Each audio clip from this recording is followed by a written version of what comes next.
Welcome to my channel.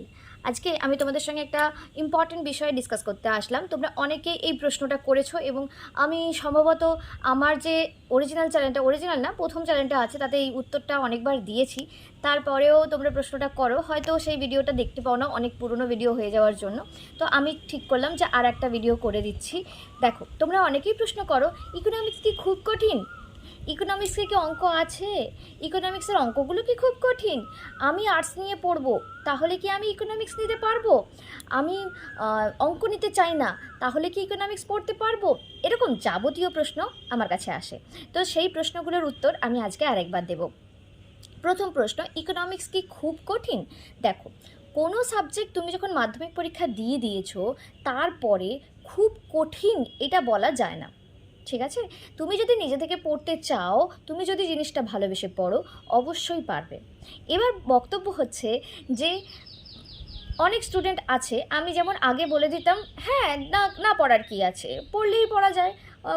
এবার কিছু student আছে যেখানে তাদের পড়তে এতটা ভালো লাগে না, পড়তে পছন্দই করে না। তো সেই ক্ষেত্রে আমি বলবো যে ইকোনমিক্সটা না নেওয়াই ভালো। তোমার যদি পড়তে একটুই ভালো না লাগে, শুধুমাত্র লোককে বলবে যে আমি ইকোনমিক্সে, আমার একটা সাবজেক্ট আছে ইকোনমিক্স, একটা কঠিন সাবজেক্ট, মানে লোকে ভাবে এটা কঠিন সাবজেক্ট, তো সেই রকম একটা সাবজেক্ট রেখে দেওয়াটা খুব একটা বুদ্ধিমানের কাজ হবে না। কারণ এইটা পড়ার জন্য মোটামুটি সারা বছর একটু আধটু পড়াশুনো করতে হয়। এবার তুমি বলবে সারা বছর পড়তে হবে ম্যাম, না হলে পাশ করতে পারবো না। না, একেবারেই না। তোমার পাশ করার জন্য খুব বেশি পড়তে হয় তা কিন্তু নয়, তবে ভালো রেজাল্ট করার জন্য 90% পাওয়ার জন্য তোমাকে তো পড়তেই হবে, যে সেটা যেই সাবজেক্টই পড়ো না কেন। এবার ইকোনমিক্সে কি অঙ্ক আছে? আচ্ছা, ইকোনমিক্স কতটা কঠিন সেটা একটু বলি। কঠিন বা সহজ ব্যাপারটা হচ্ছে যে তুমি কোনো কিছু গদগদ করে মুখস্থ করে গেলে সেরকম কিন্তু নয়। এবার নতুন যে ইলেভেন আসছে, এইটার কিন্তু প্রশ্নগুলো এইভাবেই করা হবে। কিছু প্রশ্ন ডিরেক্ট থাকবে, কিছু প্রশ্ন ইন্টেলেকচুয়াল থাকবে। মানে তুমি যে পড়েছো, পড়ার পরে যেটা অ্যাপ্লিকেশন বেস হলে কীরকম প্রশ্ন হতে পারে তার উপরে ডিপেন্ড করে কিছু প্রশ্ন হবে। তো অবশ্যই তোমাকে বুঝে পড়তে হবে, না বুঝে পড়লে তুমি কিন্তু পারবে না। এবার খুব কঠিন নয়, কিন্তু তুমি যদি বুঝে পড়ো তাহলে ঠিক আছে। এবার তোমার যদি পড়তে ভালো না লাগে, বা তো হতেই পারে একটা স্টুডেন্টের পড়তে ভালো লাগে না, খেলতে ভালো লাগে, সে খেলার দিকে মন দিতেই পারে, অসুবিধা নেই, খেলা নিয়েও অনেকে এগিয়ে যেতে পারে। কিন্তু তোমাকে জোর করেই পড়তে হবে, আমি কখনোই স্টুডেন্টদেরকে এই কথাটা বলি না। তবে তুমি যখন একজন স্টুডেন্ট, তোমার যখন লক্ষ্য উচ্চ মাধ্যমিক পাশ করা বা উচ্চ মাধ্যমিক, তাহলে ভালো রেজাল্টটাই বা কেন হবে না? তো সেখানে যতটুকু তোমার এফোর্ট সেটা তোমার দেওয়া উচিত। এবার হলো অঙ্ক আছে? হ্যাঁ, অবশ্যই অঙ্ক আছে। আগের বার যেটা ছিল সেটাতে ক্লাস 11-12-এ একটা করে চ্যাপ্টার স্ট্যাটিস্টিক্সের থাকতো, যেটা তোমরা ক্লাস 10 পর্যন্ত পড়ে এসেছো রাশিবিজ্ঞান হিসেবে, সেইটাই থাকতো। 12-এ একটু বেশি ডিসপারশন থাকতো। এই বছর যেটা করা হয়েছে, পুরো ডিসপারশন সঙ্গে আরও স্ট্যাটিস্টিক্সের যাবতীয় জিনিস ক্লাস 11-এ ঢুকিয়ে দেওয়া হয়েছে। পুরোটাই ক্লাস 11-এ ঢুকিয়ে দেওয়া হয়েছে। সঙ্গে ইলাস্টিসিটি মানে স্থিতিস্থাপকতা থেকেও অঙ্ক আসবে, এবং অন্যান্য চ্যাপ্টার থেকে যদি অঙ্ক আসা সম্ভব হয় সেখানে আসতে পারে, এইটুকু লেখা আছে। যদিও এখনও কোয়েশ্চেন পেপার কিছুই হয়নি, তো সেই দিক থেকে আমি বলতে পারছি না কতটা অঙ্ক দেবে, তবে জেনারেলি এসে থাকে। ওকে, বুঝতে কি বললাম? এবার সিবিএসসি বোর্ডের কিন্তু অঙ্ক এসে থাকে, এবং সেই অঙ্কগুলো তোমাদের প্র্যাকটিস করতে হবে। এবার এই অঙ্কগুলো কতটা কঠিন দেখো, তোমরা ক্লাস 10-এ আমি তোমাদেরকে প্রথম চ্যাপ্টার দ্বিঘাত সমীকরণ যদি বলে থাকি, দ্বিঘাত সমীকরণে দেখো যেরকমভাবে তোমাকে বুঝতে হতো যে এই অঙ্কটা কিভাবে হবে। 5টা আম কেনা হয়েছে, এই কেনা হয়েছে, সেই কেনা হয়েছে, 2টো অবজেক্ট কেনা হয়েছে, তারপরে তার একটা টোটাল দাম আছে, সেই তার একটা ইকুয়েশন রেডি করা, তারপরে সেটা মিডল টার্ম ফ্যাক্টরে যাবে না সিদ্ধর আচার্য যাবে, সেটা বুঝে করতে হবে, বা বীজগুলো দিয়ে দিচ্ছে।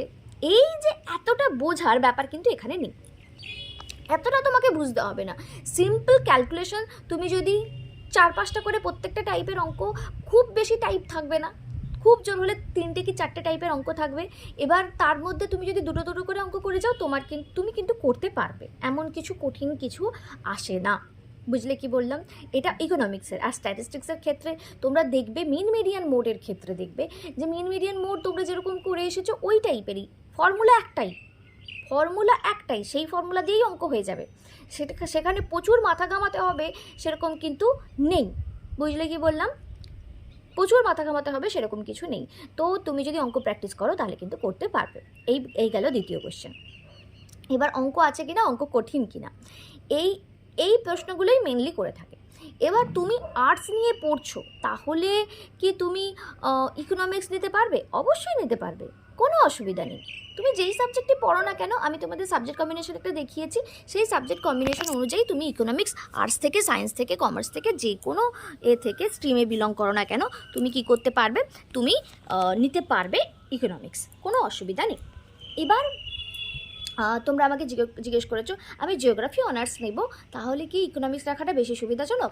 হ্যাঁ, সুবিধাজনক। কারণ বেশিরভাগ কলেজ কি হয়, নামি দামি কলেজগুলো ইকোনমিক্স দিতে চায়, ইকোনমিক্স ছাড়া জিওগ্রাফি দিতে চায় না। আবার অনেক কলেজ আছে তোমার 11-12 ইকোনমিক্স না পড়লেও ইকোনমিক্সটা দিয়ে দেয়, সাবজেক্ট হিসেবে ইকোনমিক্স দিয়ে দেয়, আগে না পড়ে থাকলেও দিয়ে দেয়। আবার অনেক কলেজ আগে পড়েছো কিনা সেটা দেখতে চায়। তাই তুমি যদি 11-12 ইকোনমিক্সটা পড়ে থাকো, তোমার অনেক সুবিধা হবে কলেজে গিয়ে পড়তে। কলেজের যে জেনারেল সিলেবাস বা পাসের সিলেবাসটা রয়েছে তাতে কিন্তু যথেষ্ট সহজ, 11-12 থেকে অনেকটা জিনিস ওখানে ক্যারি করছে। তো তোমার 11-12 পড়া থাকলে কলেজে গিয়ে অসুবিধা হবে না। এই গেল জিওগ্রাফি অনার্স নিলে তোমার ইকোনমিক্স নিলে সুবিধা হবে কিনা। এবার হলো আমি পরবর্তী সময় ইকোনমিক্স নিয়ে পড়তে চাই, আমাকে কি অঙ্ক রাখতে হবে? ইকোনমিক্স নিয়েই যদি পড়তে চাও, মানে ইকোনমিক্সে অনার্স করতে চাও, ইকোনমিক্সে মাস্টার্স করতে চাও, আমি বলবো অঙ্ক রাখো। এবার অনেক কলেজ আছে যেখানে ইকোনমিক্স ছাড়া অঙ্ক দেওয়া হয়, অঙ্ক ছাড়া ইকোনমিক্স দেওয়া হয়, ইকোনমিক্সে অনার্স করা যায়, অনেক কলেজ আছে, কিন্তু বেশিরভাগ কলেজই দিতে চায় না। তো সেই ক্ষেত্রে তোমাকে আমি সত্যি বলছি, আমি অনেক কলেজে খোঁজ নিয়েছি যে অঙ্ক ছাড়া কি ইকোনমিক্সে অনার্স দেওয়া হয়, সেই কলেজ আমাকে মুখের উপরে জানিয়েছে যে না, দেওয়া হবে না। তো অনেকে আমার সঙ্গে তর্ক করেছে এই আগের বছর যে না ম্যাম দেওয়া হয়, আমাদের কলেজে দেওয়া হয়, এই কলেজে দেওয়া হয়। আমার পক্ষে তো সব কলেজের ইনফরমেশন নেওয়াটা সম্ভব হয়নি, বা সব কলেজে ধরো আমার চেনা পরিচিত বা কাউকে দিয়ে আমি এরকম জিজ্ঞেস করতে পারিনি। তো সেই দিক থেকে আমার ঠিক জানা নেই কোন কলেজে অঙ্ক ছাড়া ইকোনমিক্স দেয়, কিন্তু কিছু কলেজ আছে, তোমাকে খুঁজে বের করতে হবে যেই কলেজগুলোতেই অঙ্ক ছাড়া ইকোনমিক্স দেয়। এবার আমি বলবো কেন অঙ্ক নেবে, ইকোনমিক্সে অনার্স পড়তে গেলে কেন অঙ্ক নেবে? সেই ক্ষেত্রে দেখো 11-12 যে অঙ্কগুলো আছে সেইগুলো তুমি মোটামুটি ক্লাস 10 নলেজ দিয়ে করে ফেলতে পারবে। কিন্তু তুমি যখন 11-12 গ্র্যাজুয়েশনে গিয়ে ইকোনমিক্স পড়বে এবং ইকো ম্যাথ বলে একটা আলাদা পেপার থাকবে, ইকো ম্যাথের পেপার বা ইকো স্ট্যাটের পেপার যেটা থাকবে, সেটা তোমার কিন্তু বুঝতে বেশ অসুবিধা হবে, এবং সেখানে বেশ কিছু অ্যাপ্লিকেশন বেস অঙ্ক আসবে, যেখানে তোমাকে কিন্তু এত সহজ করে 11-12 যে সহজ ব্যাপারটা ছিল সেটা থাকবে না। তো 11-12 অঙ্ক না থাকলে তোমার কিন্তু সেই অঙ্কগুলো করতে বেশ ডিফিকাল্ট লাগবে।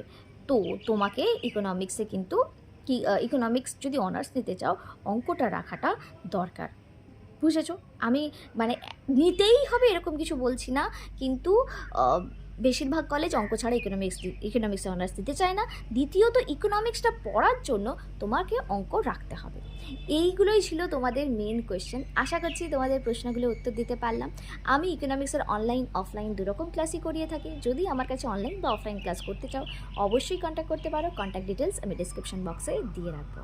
আমার ভিডিও দেখার জন্য থ্যাংক ইউ, আর আমাকে রিকোয়েস্ট করার জন্য যে এই ভিডিও বানান এটার উপর ভিডিও বানান, এটার জন্য থ্যাংক ইউ।